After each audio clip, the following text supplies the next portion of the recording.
What is up, my Autodesk community? It's the Revit Guru here, aka RevitRyan, with some more tips and tricks for your everyday uses in Revit. Today, I'm going to be showing you one of the first steps I take when starting a project. I'm going to show you how to clean up a client background. This can be applied to all disciplines, whether it be architectural, structural, mechanical. I personally am going to show you how to clean up an architectural background. So sit back, relax, and let me show you one of the first steps I take when starting a project. Be sure to hit that thumbs up, hit that bell, hit that subscribe if you haven't.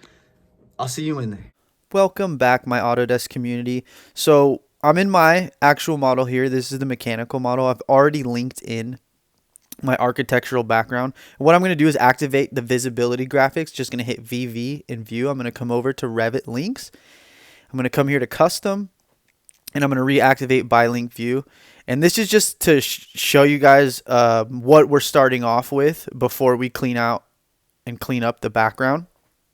And as you can see here, these are all the by link view options that it allows me to link to the background that's linked in. I'll go into a further tutorial about by links. If you guys have questions, please let me know in the comments below. But basically, you can see there was a barrage of views in there, like a ton of views that we don't use. We're going to clean up the architectural background and to get the views that we specifically need. So I highly recommend always save a copy of the background first. That's first and foremost. But we're going to want to detach and audit as well. This may take a few minutes. This may take some time. Don't worry about that. I always detach and discard. You do not have to, but you should detach and discard work sets. Again, always save your architectural background somewhere so you have a copy of it. So make sure you have a copy saved, and here we are in the architectural background, and I'm going to come over to my viewfinder, and basically you open this up and these will probably be all open.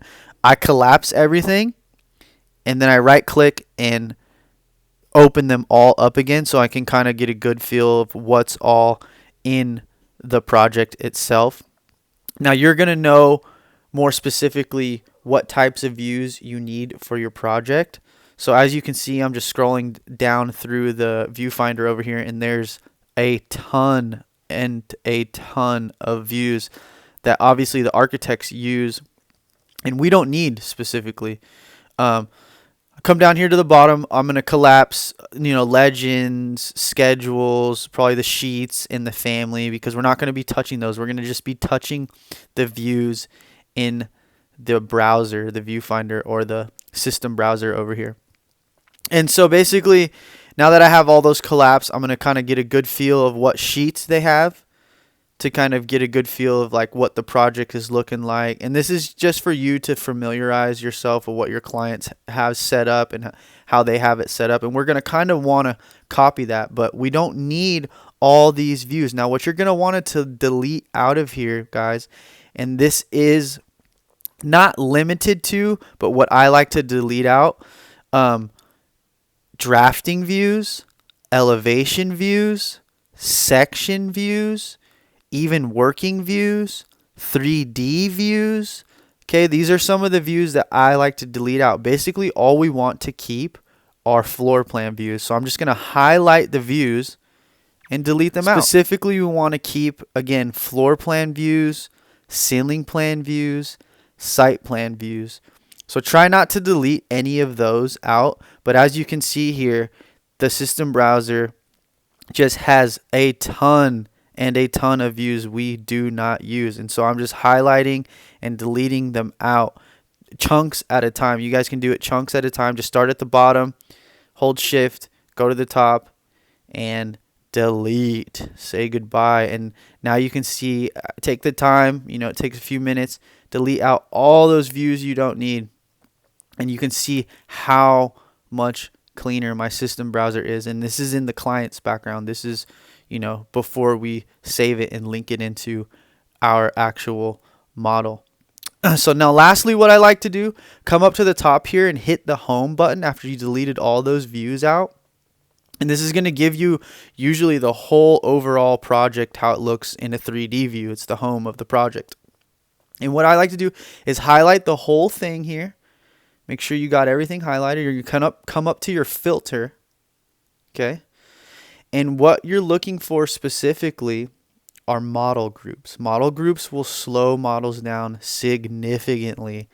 And so, yeah, I like to use them. They do come in handy, but if they're in the background, I like to get rid of them or ungroup them. So I highlight the model groups, and we're just going to come up here once they're highlighted, and you're going to see this feature here, and you're just going to want to ungroup those model groups. So we didn't actually get rid of them. We're just ungrouping them because when they're grouped together, they slow down the models a ton. And what you'll notice sometimes is model groups within model groups. So I'll do it twice. I'll actually highlight it, filter for model groups, and check it again just in case there's more model groups within the model group. And one last thing before we save, but most important, we're going to want to purge this project. So make sure you come up to your Manage tab. We're looking for Purge right here. And we're just going to hit Purge, and we're going to hit it more than once, because what you'll notice is you're going to have to continue to purge until we see 0 on the bottom there. So I'm just going to hit Purge again. As you can see, there was still a few things left in there to purge out, and there might even be a few left there. I think we were at 0 that time. Oh no, we're at 0 this time. I think there was maybe 2 left there. So yeah, we're at 0. So as you can see, I had to purge 4 times to get rid of everything. So purging is very, very important. That's the last step we want to take before saving. Now, obviously, we're going to come up to File. We're going to go ahead and Save As. Make sure you save it in the Backgrounds folder as a different name than what you received it as. Again, save a copy of that original model. But what you'll notice here when saving is your backup copies. Sometimes I've seen it set at 1. Sometimes I've seen it set at 20. Sometimes I've seen it set at 100. Just set it at whatever's comfortable for you. I like 1. You can do 3, whatever you like. But just pay attention, because sometimes it does while out and give you like 100 backups when you don't necessarily need it. Now we're back in our model, my mechanical model. I'm going to hit VV to go to Visibility Graphics in my view. Go to Custom, and we're going to show you the original views, how they looked before in the ByLink views before we cleaned it. So we pull it down here. This is how they originally were at the beginning. As you can see, I have to scroll my bar up. There's all those tons of different views. Like you probably have some elevation views in there. You probably have working views in there. You probably have a bunch of views that are copies. That's the stuff we want to delete out, you know. Again, you're going to be more familiar with your project. And here we are in the new model. And I don't even have a scroll down now. I've cleaned it up very significantly. It's just the floor plan views that I need specifically, that are the main views in the project. And so hopefully getting rid of the model groups, cleaning up the views, and the overall ByLinking process is going to be much easier, and your overall model speed will help as well. So there you have it, my Autodesk community.